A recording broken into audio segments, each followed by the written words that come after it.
So Dane Brugler from The Athletic did a 7-round mock draft. We're going to take a look at who he has the Browns taken in the first couple rounds. So round 2, pick 54, he goes with Mason Smith, defensive tackle from LSU, 6'5", 300 plus in the trenches, very quick. The other thing, really athletic, so that's interesting.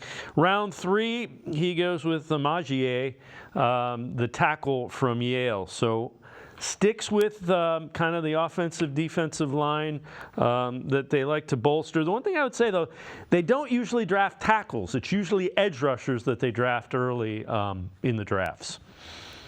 Yeah, and that's the one thing that's really interesting about this draft class in particular is because there's a few guys that I find are interesting. You know, Smith is actually a really good Andrew Berry target.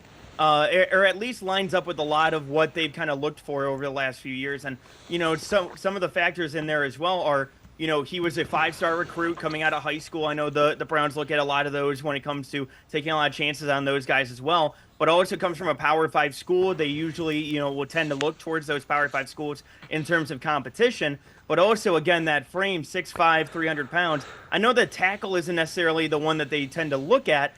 But at the same time, seeing how they go ahead and attack that position and how they've really gone after that position this offseason, they only have 2 players under contract past this season. That's Dalvin Tomlinson and Siaki Ika. I know they added in 4 guys that are all on 1-year deals, so it's a little tough to see how they might keep those guys around. Or I'm sorry, 3 players between Mo Hurst, Jefferson, as well as Shelby Harris.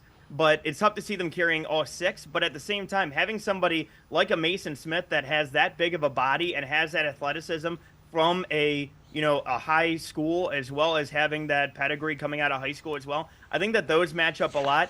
And then when it comes to Amagaji, the tackle out of Yale, I think he's a project. But at the same time, like we mentioned, talking about Jedrick Wills, he's somebody who has a lot of tools. I know he's gotten a lot of interest when it comes to the visits and everything like that throughout this draft process. So he's somebody who I can definitely see. And I've been hearing too the fact that, again, you could look to them attacking those tackles both on the offensive and defensive side, really attacking those trenches. And so I feel like, getting a chance to go after some of those guys, even if they don't make an impact year 1, having them ready for year 2, I think is going to be a massive impact.